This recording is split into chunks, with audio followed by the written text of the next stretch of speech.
¿Pueden las creencias en el cristianismo ser una fuente de conocimiento si son creencias propiamente básicas? En el video anterior les compartí cómo Plantinga comienza a presentar su modelo. Ahí vimos que la idea principal del modelo de Plantinga es que las creencias en el cristianismo nacen de una facultad cognitiva divina, o como la llama Calvino, un instinto divino, que en ciertas circunstancias se activa y forma creencias en Dios. Estas circunstancias son las cosas creadas, como las estrellas o las montañas, que al ser observadas o percibidas por nosotros, activan este instinto divino y forman creencias en Dios. Ahora bien, si esto es así, luego la creencia en Dios es una creencia propiamente básica, ya que se origina de una forma interna sin la necesidad de evidencia externa o argumentación. La pregunta que surge en este contexto es si esta creencia en Dios, originada de esta manera básica, puede constituir conocimiento. Plantinga ya ha explicado que las creencias que se forman de esta manera pueden ser justificadas.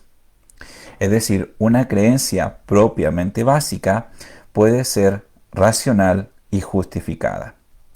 Si alguien tiene alguna duda aún con estos conceptos, le invito a ver los videos anteriores que he creado, ya que son necesarios para poder entender lo que estamos estudiando aquí.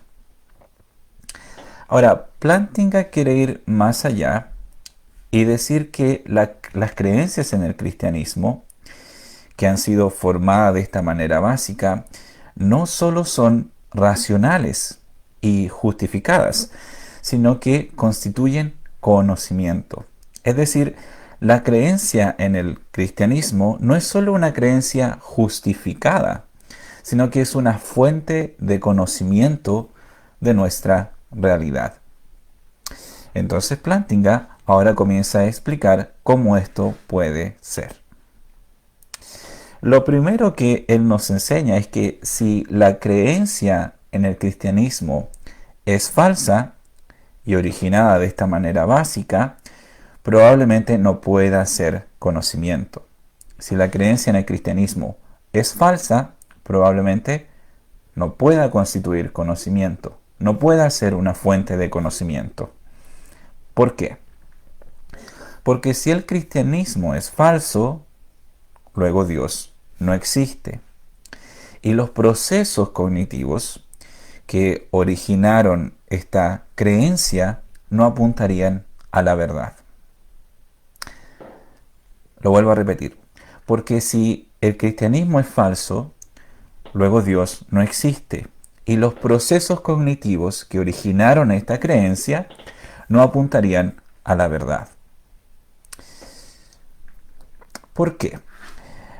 Porque recordemos que este es uno de los criterios fundamentales para que una creencia pueda ser fuente de conocimiento, a saber, que haya sido creada por procesos cognitivos que apunten a la verdad.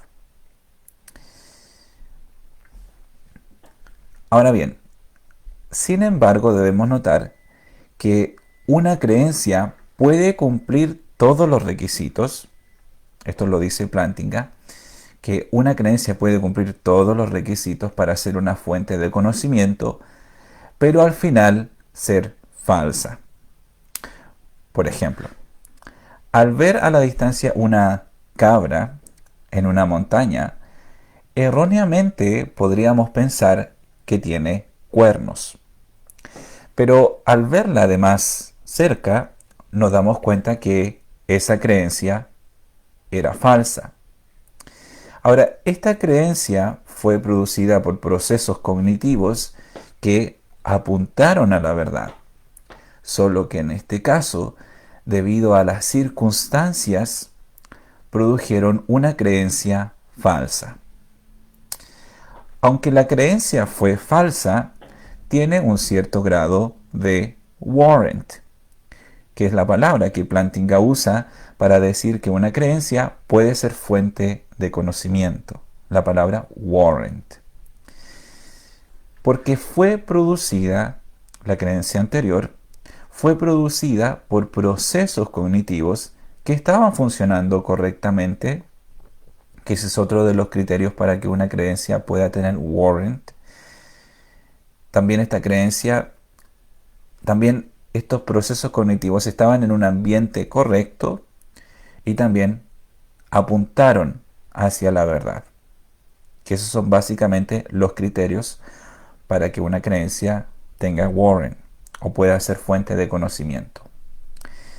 Podríamos decir entonces que los procesos cognitivos son confiables en muchas de las ocasiones, pero no infalibles. A veces pueden producir creencias falsas debido a distintas circunstancias. Ahora, ¿puede ocurrir lo mismo con la creencia en Dios? Es decir, ¿puede la creencia en Dios tener warrant y al final ser falsa? Plantinga nos dice que no, que es necesario que la creencia en Dios sea verdadera para que tenga warrant, para que sea una fuente de conocimiento. ¿Por qué?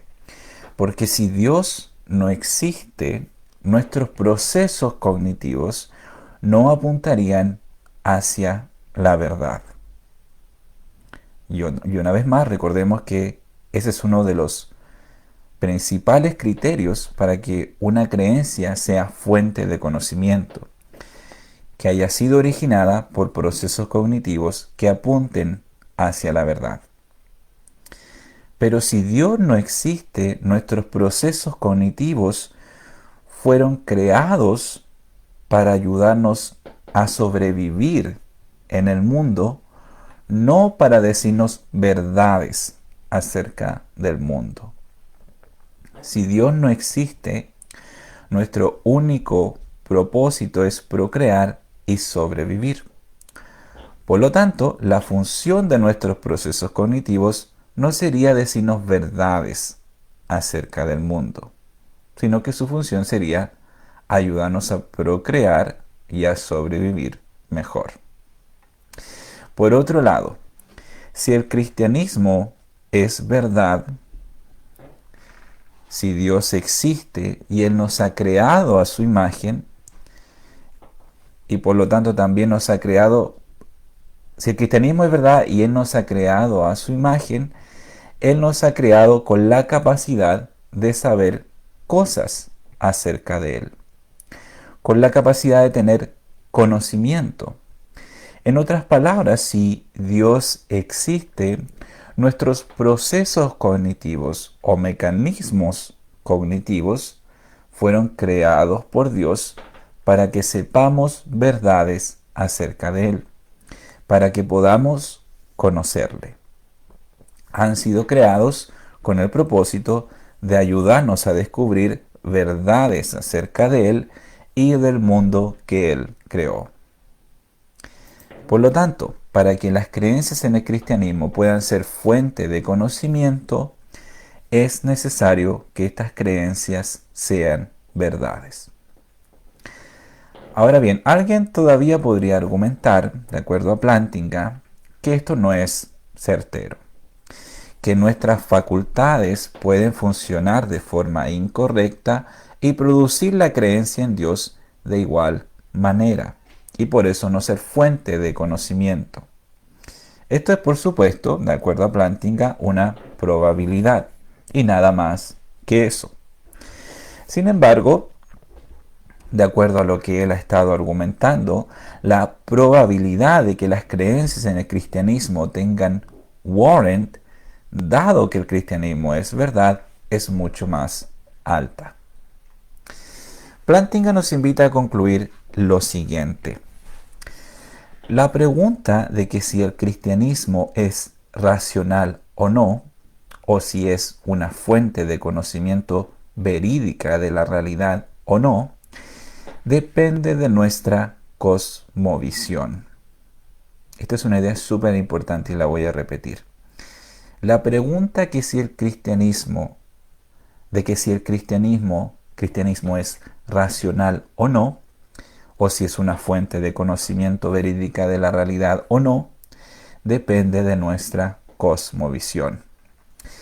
Es decir, depende de nuestras creencias relacionadas con nuestra naturaleza.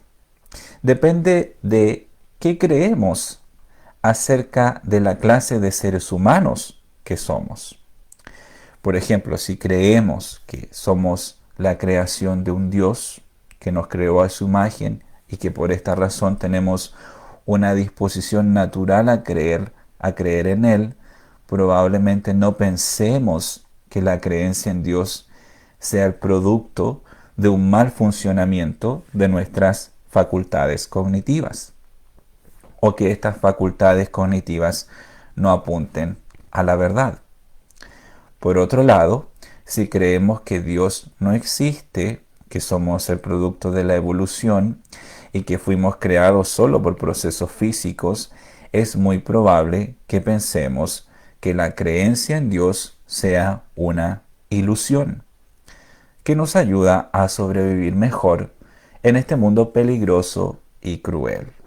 Que esa es la objeción que hace Freud en contra del cristianismo. O también que la creencia en Dios es producto de un mal funcionamiento de nuestras facultades cognitivas, como lo argumenta Marx. Todo esto nos dice que una objeción seria al cristianismo primero debe lidiar con la veracidad del cristianismo. Primero debe lidiar o debe argumentar si el cristianismo es verdadero o falso.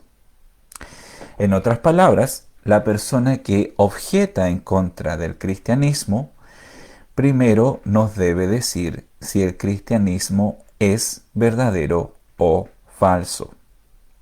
Para ser aún más claro, una persona no puede decir lo siguiente: no sé si el cristianismo es verdad o no, pero sí sé que es irracional o es una ilusión o está injustificado, etc.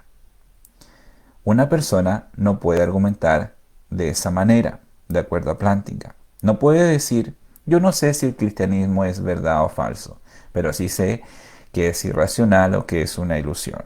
De acuerdo a Plantinga, una persona no puede hacer eso porque primero debe lidiar con la pregunta de que si el cristianismo es verdadero o falso.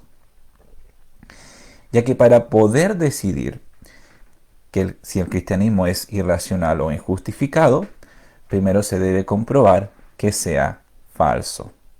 Es decir, la persona debe presentar argumentos como el problema del mal, o debe presentar alguna incoherencia en contra del cristianismo, o debe presentar fuerte evidencia en contra del cristianismo.